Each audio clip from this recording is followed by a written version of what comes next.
অপ্রাপ্তবয়স্ক ক্রীড়াবিদকে ধর্ষণের মাধ্যমে গর্ভবতী করার এবং পরবর্তীতে গর্ভপাত করানোর মতন জঘন্য কাজেও তিনি জড়িত ছিলেন।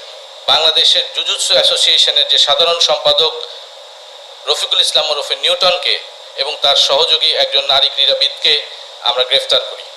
সাম্প্রতিক সময়ে জুজুৎসু অ্যাসোসিয়েশনের সাধারণ সম্পাদক রফিকুল ইসলাম ওরফে নিউটনের বিরুদ্ধে নারী নির্যাতন এবং ধর্ষণের মতন একটি ঘটনায় অনুসন্ধানী একটি প্রতিবেদন প্রকাশ পায়। গণমাধ্যমে প্রকাশিত এই ঘটনাটির পরে একজন নারী ক্রীড়াবিদ এই জুজুৎসু অ্যাসোসিয়েশনের সাধারণ সম্পাদক রফিকুল ইসলাম ওরফে নিউটনের বিরুদ্ধে নারী ও শিশু নির্যাতন আইন এবং পর্নোগ্রাফি নিয়ন্ত্রণ আইনে একটি মামলা দায়ের করেন। ঘটনাটি গণমাধ্যমে প্রকাশিত হয়, ইলেকট্রনিক এবং প্রিন্ট মিডিয়ায় এবং সামাজিক যোগাযোগ মাধ্যমে ব্যাপক আলোচনার জন্ম দেয় এবং চাঞ্চল্য সৃষ্টি করে।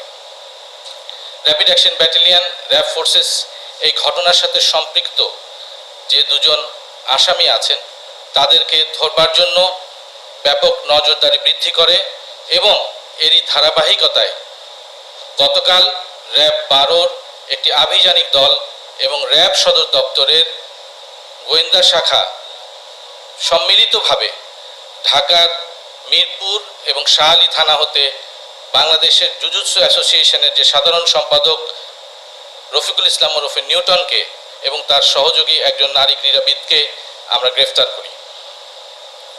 অনুসন্ধানে দেখা গেছে যে দরিদ্রতা, অসহায়ত্ব এবং অন্যদিকে ক্রীড়াবিদ হওয়ার যে স্বপ্ন এবং ভালো চাকরির প্রলোভন ইত্যাদিকে পুঁজি করে অসহায় নারীদেরকে সে ব্যবহার করত, বিভিন্ন সময় সে ধর্ষণের ঘটনা ঘটিয়েছে। শুধু তাই নয়, এই অ্যাসোসিয়েশনের যে ক্রীড়াবিদরা ছিলেন তাদের অধিকাংশই নারী ক্রীড়াবিদ, যেখানে সে সাধারণ সম্পাদক হিসেবে দায়িত্ব পালন করত, যেখানে তিনি ছিলেন একজন অভিভাবকের মতন, কিন্তু সেই অভিভাবকের দায়িত্ব সে পালন না করে রক্ষক হয়ে ভক্ষকের ভূমিকা পালন করেছেন। এই জঘন্য কার্যকলাপের মধ্য দিয়ে তিনি দীর্ঘদিন নারী নির্যাতন করেছেন।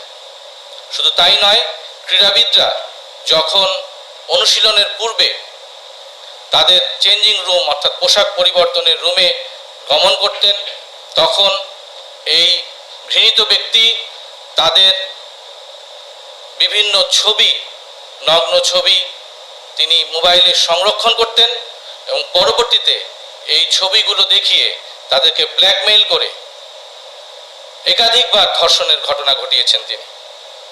শুধু তাই নয়, একজন অপ্রাপ্তবয়স্ক ক্রীড়াবিদকে ধর্ষণের মাধ্যমে গর্ভবতী করার এবং পরবর্তীতে গর্ভপাত করানোর মতন জঘন্য কাজেও তিনি জড়িত ছিলেন।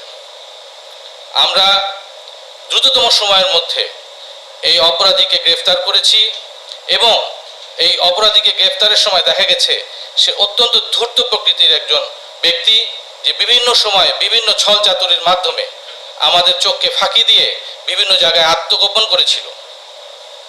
আমরা চাই নারীর অধিকার প্রতিষ্ঠিত হোক এবং আমাদের সমাজে যারা আমাদের অভিভাবক হিসেবে দায়িত্ব পালন করছেন তারা আরও সচেতন হবেন এবং নারীর অধিকার এবং নারীর নিরাপত্তার বিষয়টি তারা সবার অগ্রে, সবার উপরে স্থান